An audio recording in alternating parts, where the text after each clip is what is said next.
25 तारीख को महागठबंधन की रैली हुई।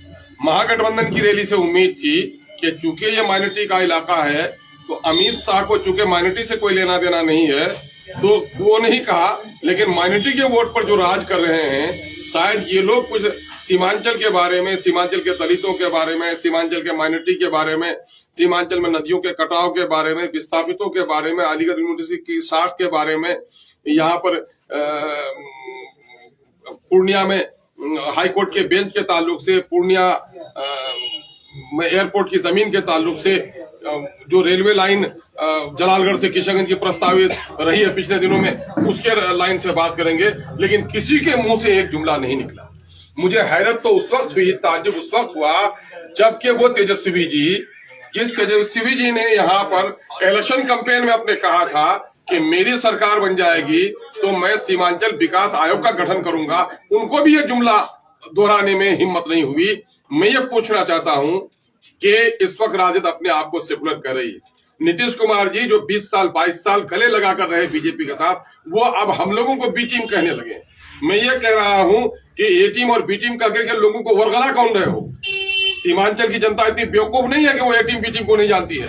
घर घर में रेड कारपेट बिछाकर अगर आरएसएस के लोगों को किसी ने पहुंचाया तो उसका नाम है जदयू। आपने ये काम किया है।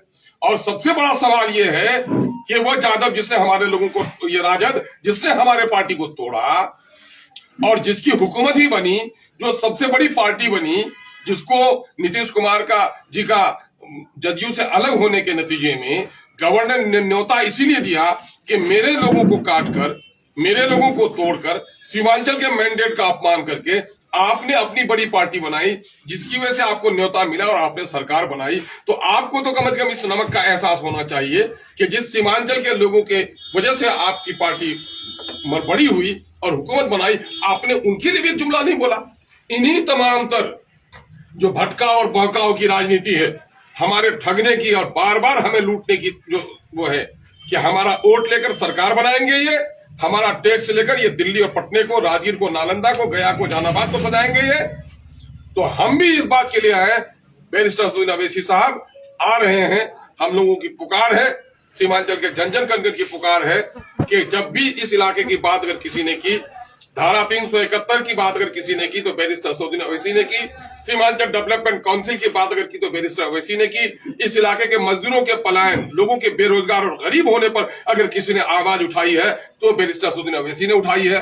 यही वजह है कि बैरिस्टर असदुद्दीन अवैसी साहब सीमांचल अधिकार यात्रा के तहत 18 और 19वीं तारीख को यहाँ आ रहे हैं। 18 तारीख को यहाँ से किशनगंज से वो निकलेंगे, बायसी और अमूर का दौरा करते हुए दिन के 2 बजे से लेकर 4 बजे तक खाड़ी पुल के मैदान में वहां एक विशाल जलसा करेंगे। वो उसके बाद वो लौट कर आएंगे कोचाधामन में, शाम को 5 से 7 बजे कोचाधामन भट्टा हाट पर एक प्रोग्राम होगा, वहां से आ जाएंगे वो रात्रि विश्राम के बाद। दूसरे दिन वो निकलकर यहाँ से जाएंगे लोहागड़ा होते हुए, लोहागड़ा में कुछ लोगों से मुलाकात होगी और उधर से लोगों की जो पुरानी मांग रही है कि उधर रसेली और खाड़ी का पुल का निर्माण नहीं हो पा रहा है और इधर खरखरी, भेरभरी, डोक में, यहाँ खंकरद्वारी में, निश्चितपुर में जो लोगों का मुतालबा है उसको वो अपनी आंखों से देखना चाहते हैं। क्योंकि सीमांचल में सबसे घनी नदियां हैं, इस इलाके के पिछड़ेपन का एक बड़ा कारण घनी नदियां और सैलाब है और नदियों पर पुल न होने के नतीजे में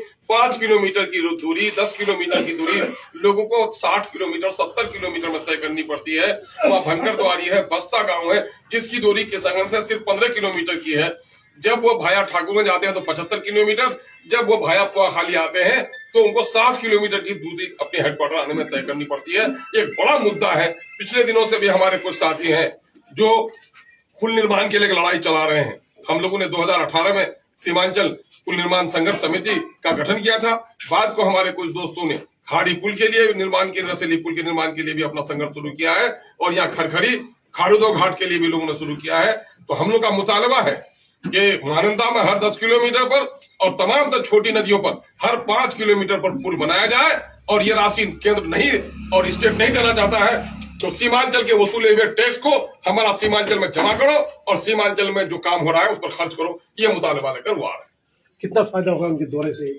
यकीनन उनके दौरे से यही फायदा हुआ है कि लोग अपने आप को गुलाम समझते थे इन पार्टियों का, उसके अलावा दाएं बाएं कभी वोट नहीं देते थे 5 एमएलए को जिताया, ये उन्हीं की बेदारी का नतीजा है। आज हमारा नौजवान लॉजिकली की जो बात करता है कि वहां इतना विकास, यहाँ विकास क्यों नहीं, ये बैरिस्टर असदुद्दीन की दी हुई जबान है। और बैरिस्टर असदुद्दीन अवैसी के आने से पूरी दुनिया को देखने का मौका मिलेगा कि वो नीतीश कुमार जी, वो तेजस्वी जी जो कहते हैं इंसाफ के साथ तरक्की, तो क्या इंसाफ यही है कि सीमांचल के लोग अंग्रेजों के जमाने की तरह आज भी महसूल देकर कश्ती पर पार हो और उनके पैसे से दिल्ली और पटने में लोग ऐश करें?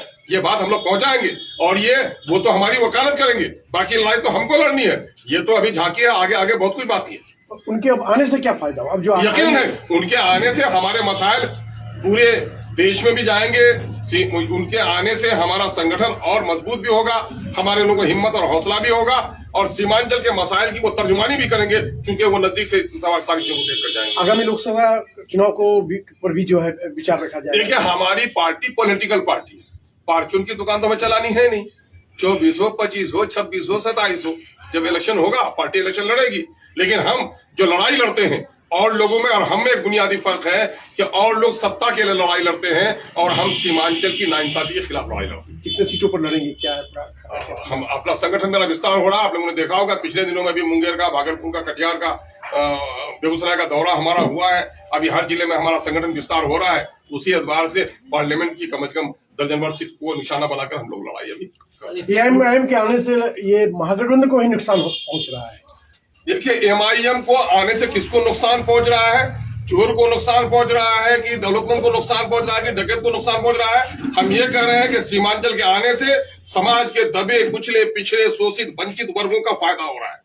सीमांचल के साथ जो नाइंसाफी हुई है, बिहार के दलितों के साथ जो नाइंसाफी हुई है, उसके अंदर एक उत्साह बढ़ रहा है। हम कमजोरों की वकालत करने आए हैं। हम लोमड़ी के पैर में पट्टी बांधने नहीं, हम बकरियों की हिफाजत करने के लिए आए। सर, खड़गड़ीपुर में इससे पहले भी आपके द्वारा आंदोलन किया गया? हाँ, यकीनन आंदोलन का नतीजा है कि सरकार को ये बात सुननी पड़ी है, जाके वादा करना पड़ा है। कई जगह उन लोगों ने वादा किया है और आपको सुनकर हैरत होगी कि बिहार राज्य के मुखिया ने वादा किया और उसने वादा वफा नहीं किया। इसलिए इन सरकारों को उनका वादा याद दिलाने के लिए भी हम ये काम कर रहे हैं। लगातार विपक्ष जो है निशाना साध रहा है एआईएमआईएम पर। ये धर्म का कार्ड खेलते, भाजपा और एआईएमआईएम में कोई फर्क नहीं। मैं ये कहता हूं कि मेरे मीडिया के साथी सबसे बड़े गवाह होंगे और लोगों की याददाश्त तो बाकी नहीं रहती। आपका मामला फाइल में बंद रहता है। छपी हुई अखबारों को पढ़ लीजिए आप दोबारा कि धर्म की राजनीति, मंदिर मस्जिद की राजनीति बीजेपी करती है। 2002 में अकलियतों का खून बहता है और मोदी जी कहते हैं ये तजुर्बा हम पूरे देश में करेंगे। मस्जिदों को तोड़कर वो खुशियां मनाते हैं। दाढ़ियों को नोचने वालों को वो उसको जाकर के देश का झंडा, अपना पार्टी का झंडा थमाते हैं। जो लोग रेपिस्ट होते हैं, रेप के नतीजे में जेल में जाते हैं और जेल से बाहर आते हैं, तो बीजेपी के लोग उनका इस्तेमाल करते हैं। कोई एक मामला बता दीजिए एमआईएम का।